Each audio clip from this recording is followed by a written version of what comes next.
प्यारे विद्यार्थियों नमस्कार, स्वागत है आप सभी का आपके अपने YouTube चैनल आरपी स्टडी में। तो जो भी विद्यार्थी बीएसटीसी एग्जाम 2025 और फोर्थ ग्रेड एग्जाम की तैयारी कर रहे हैं दोस्तों, बीएसटीसी एग्जाम और चतुर्थ श्रेणी की तैयारी करने वाले सभी साथियों के लिए ये क्लास बड़ी इंपॉर्टेंट है। क्लास को आपको ध्यान से कंप्लीट पूरा देखना है।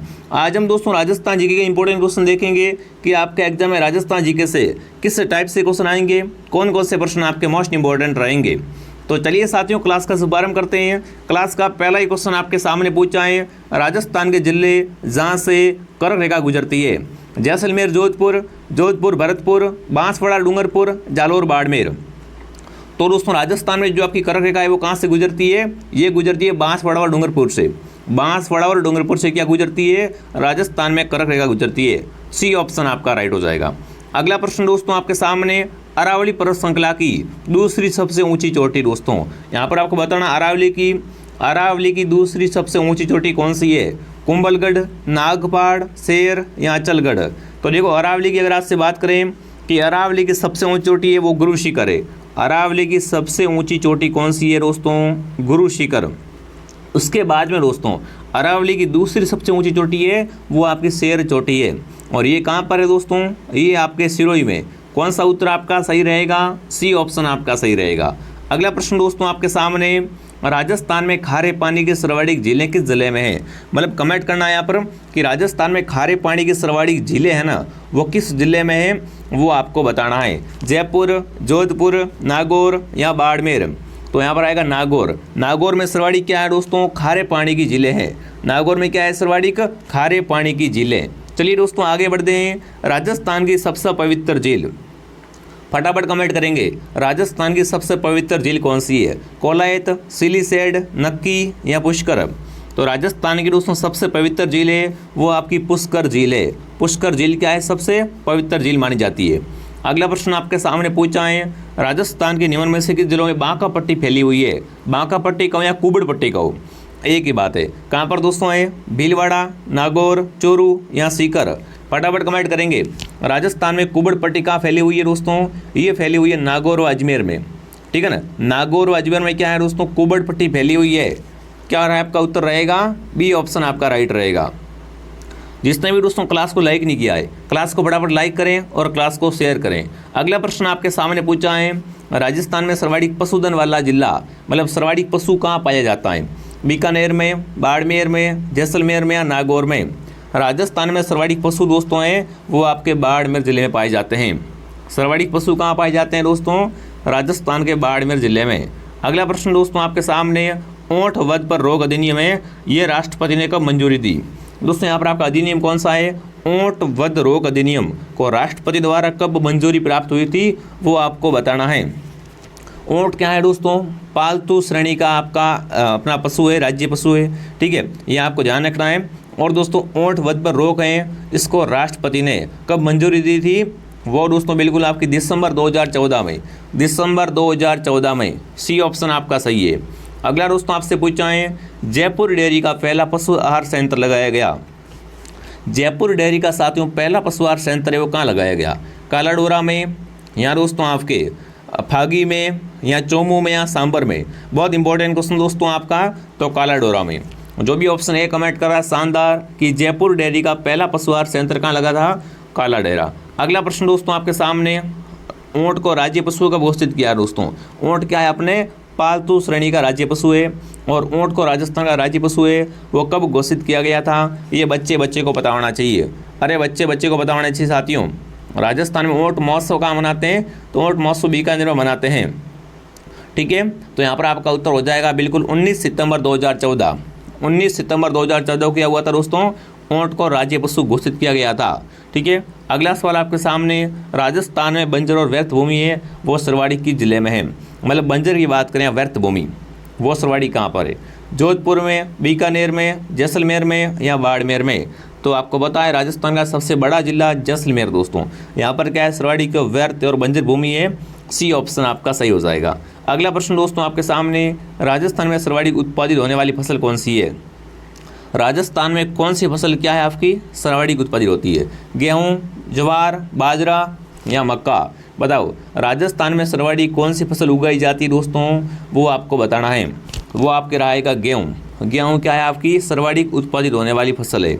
अगला प्रश्न दोस्तों आपके सामने, भारत में हरित क्रांति के जन्मदाता, है ना, भारत में हरित क्रांति के जन्मदाता थे वो कौन थे विद्यार्थियों?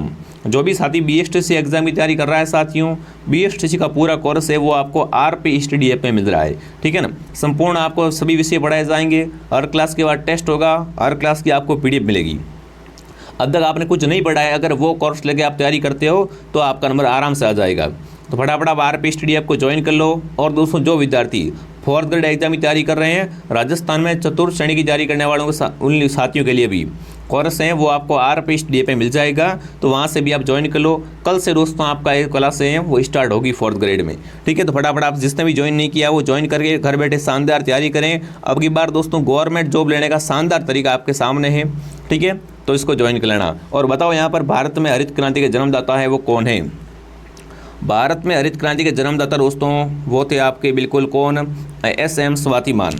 कौन दोस्तों? आपके एम.एस. बिल्कुल स्वामीनाथन।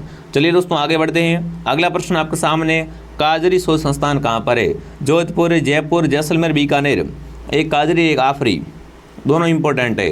काजरी व आफरी है दोस्तों, ये दोनों ही आपके जोधपुर जिले में है। कहाँ पर दोस्तों है काजरी व आफरी? जोधपुर में। अगला सवाल आपके सामने क्या पूछा है? भूरी क्रांति का संबंध किससे है? दूध से, खाद्य पदार्थों से, शस्त्रों से या झींगा मछली से? भूरी क्रांति का संबंध पूछा भाई। भूरी क्रांति का संबंध दोस्तों है वो है खाद्यान्न से। किससे होगा? खाद्यान्न प्रसंस्करण से। तो जो भी ऑप्शन बी राइट कर रहा है, बी ऑप्शन आपका सही है दोस्तों। जिसने भी क्लास को लाइक नहीं किया है फटाफट क्लास को लाइक करें, सब्सक्राइब करें साथियों। आज हमारे फाइनल दोस्तों हैं वो बिल्कुल 5 लाख सब्सक्राइबर पूरे होने वाला है, अपनी 5 लाख की फैमिली होने वाली है। तो फटाफट एक बार आप सभी सब्सक्राइब कर लें, वीडियो को लाइक भी करें और कमेंट करें लाठी सीरीज़ किस जिले में है? जालौर में, बीकानेर में, बाड़मेर में या जैसलमेर में? लाठी सीरीज क्या है दोस्तों? आपकी एक भूगर्भीय जल पट्टी है दोस्तों, जो कि कहाँ पर है? बिल्कुल लाठी सीरीज आपकी हो जाएगी जैसलमेर में। कहाँ पर दोस्तों? जैसलमेर में। अगला सवाल आपके सामने पूछा है, राजस्थान में वस्त्र उद्योग का प्रसिद्ध नगर, है ना, वस्त्र उद्योग के लिए दोस्तों राजस्थान का मैनचेस्टर, राजस्थान की वस्त्र नगरी, तो वो आपका होगा भीलवाड़ा। कौन सा जिला होगा? भीलवाड़ा दोस्तों। अगला प्रश्न पूछा, राजस्थान की प्रथम औद्योगिक नीति है वो किस वर्ष घोषित हुई?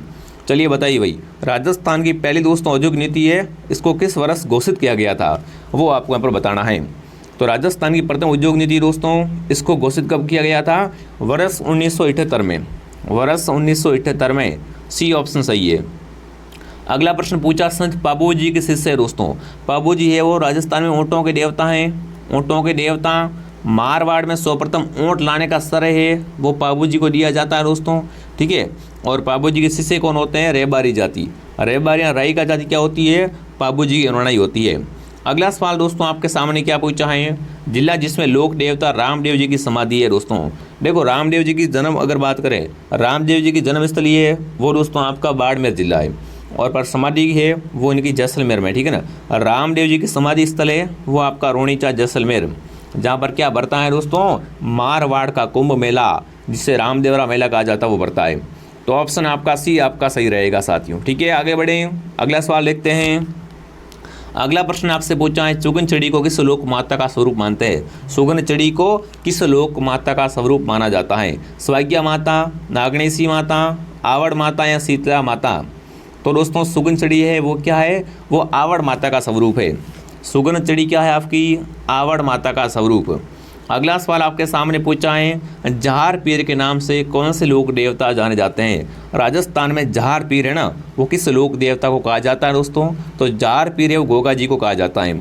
जहार पीर किसे कहते हैं दोस्तों? गोगा जी को कहा जाता है। और गोगा जी दोस्तों क्या है आपके? मोहम्मद गजनवी के समकालीन थे, ये भी आपको साथ में ध्यान रखना है। ऑप्शन डी सही है। अगला दोस्तों, दधिमती माता का मंदिर राजस्थान में कहाँ पर है? कौन सी दोस्तों माता? दधिमती माता। इनका मंदिर राजस्थान में कहाँ पर दोस्तों बना हुआ है? तो बिल्कुल आपको ध्यान रखना दोस्तों, गोठ मांगड़ोद में। दधिमती माता का मंदिर दोस्तों कहाँ पर है आपका?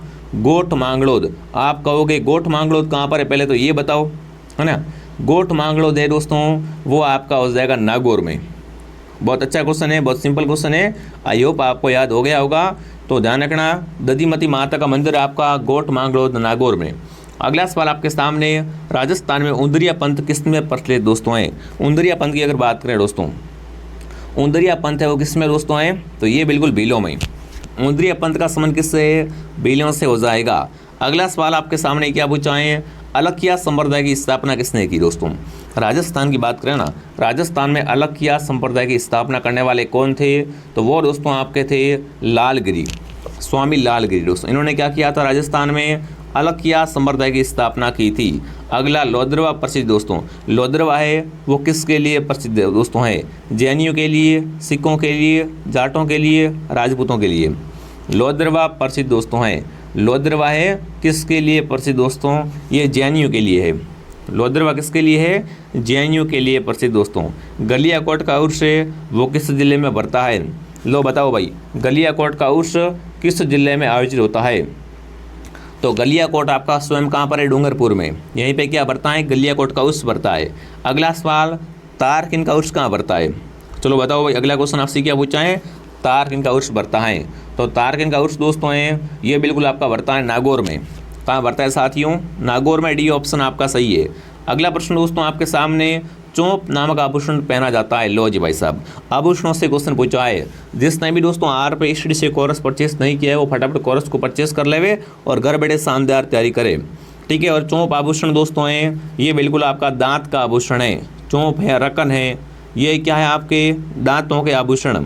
अगला प्रश्न, मेहमद आभूषण कहाँ पहना जाता है, मेहमद आभूषण दोस्तों सिर पर, कमर पर, भुजा पर या पैरों पर मेहमद आभूषण है वो पहना जाता है, वो आपको बताना दोस्तों।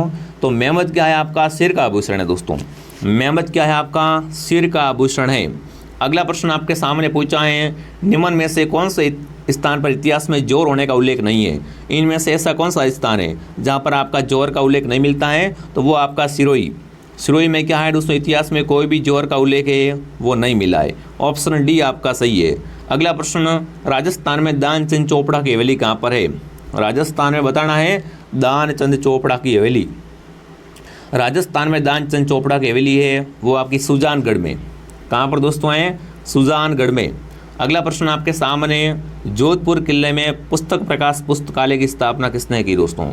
जोधपुर किले में बताना है पुस्तक प्रकाश पुस्तकालय की स्थापना जसवंत सिंह, अजीत सिंह, मान सिंह या तख्त सिंह। तो दोस्तों जोधपुर में पुस्तक प्रकाश पुस्तकालय है, इसकी स्थापना की थी दोस्तों मान सिंह ने। किसने की थी, मान सिंह ने। अगला सवाल आपके सामने, जिसने भी दोस्तों टेलीग्राम चैनल ज्वाइन नहीं किया वो टेलीग्राम चैनल को जरूर ज्वाइन करें और फटाफट कमेंट करें, अलवर में स्थित मूसी महारानी की छतरी किसने बनवाई।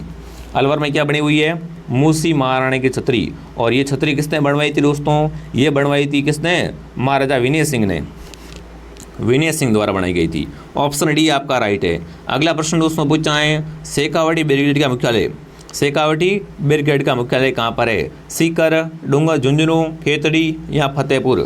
फटाफट बताओ शेखावटी ब्रिगेड का मुख्यालय कहाँ पर दोस्तों है, तो शेखावटी ब्रिगेड का मुख्यालय है वो आपका हो जाएगा झुंझुनू में। कहाँ पर दोस्तों, झुंझुनू में। बी ऑप्शन आपका राइट है। माधोराजपुरा का किला किस जिले में है, कौन सा दोस्तों दुर्ग है आपका, माधोराजपुरा का दुर्ग। तो यह दुर्ग दोस्तों बना हुआ है वो आपका हो जाएगा जयपुर में।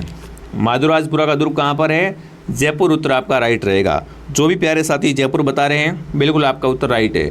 संत पीपा की छतरी किस दुर्ग के समीप है। जब भी बात करें संत पीपा की, संत पीपा का संबंध दोस्तों है वो किस दुर्ग से है, इनका संबंध गागरोन दुर्ग से है। किस दुर्ग से है दोस्तों, गागरोन दुर्ग से, ठीक है। और क्लास का टाइम आपको बताइए दोस्तों, एक क्लास मॉर्निंग 8 बजे, एक क्लास दोपहर 2 बजे और एक क्लास शाम को 9 बजे, 3 क्लास लाइव आती है, ठीक है। और आमेर के किले में, आमेर के किले व महलों का निर्माण किसने करवाया। आमेर का दुर्ग और इसके जो महल बने हुए हैं इनका निर्माण किसने करवाया था, वो भी मान सिंह ने करवाया था। किसने दोस्तों, मान सिंह द्वारा करवाया गया था। जो भी ऑप्शन नंबर बी को सही कर रहे हैं, बी सही है। अगला दोस्तों, 12 में मुकुंदवाड़ा की पहाड़ियाँ पर कौन सा दुर्ग बना हुआ है ना। 12 जिले में मुकुंदवाड़ा की पहाड़ियाँ हैं, इस पर कौन सा दुर्ग बना हुआ है, वो है आपका शाहबाद दुर्ग। 12 जिले में मुकुंदरा की पहाड़ियों पे कौन सा दुर्ग है, शाहबाद दुर्ग। अगला प्रश्न आपके सामने पूछा है, वंश भास्कर है वो वीर सत्सई है, ये किसकी रचना है। वंश भास्कर है आपको बताया और वीर सत्सई है, ये रचना किसकी है दोस्तों, ये है सूर्यमल मिश्र की रचना। किसकी है, सूर्यमल मिश्र की रचना है। ऑप्शन नंबर ए आपका राइट है, ठीक है। अगला प्रश्न आपके सामने, दुर्शाढ़ा ने किस ग्रंथ को 5वां वेद कहा है। है ना, दुर्षाढ़ा ने किस ग्रंथ को दोस्तों क्या कहा है, पांचवा वेद कहा है, तो वो है दोस्तों वैलिक कृष्ण रुक्मणेरी। वैलिक कृष्ण रुक्मणेरी को पांचवा वेद किसने कहा है, दुर्षाढ़ा ने कहा है। सी ऑप्शन आपका सही है दोस्तों। तो ये आज के क्वेश्चन थे। जिसने भी दोस्तों प्ले स्टोर से आरपी स्टडी ऐप को डाउनलोड नहीं किया है वो आरपी स्टडी ऐप को डाउनलोड करें, घर बैठे शानदार तैयारी करें। साथियों बिल्कुल आपको सत्तू श्रेणी का कोर्स भी मिल जाएगा और बीएसटी कोर्स भी मिल जाएगा, ठीक है। तो चलिए दोस्तों कमेंट करें ये क्लास कैसी लगी, क्लास को लाइक एंड सब्सक्राइब करें। जय हिंद, जय भारत।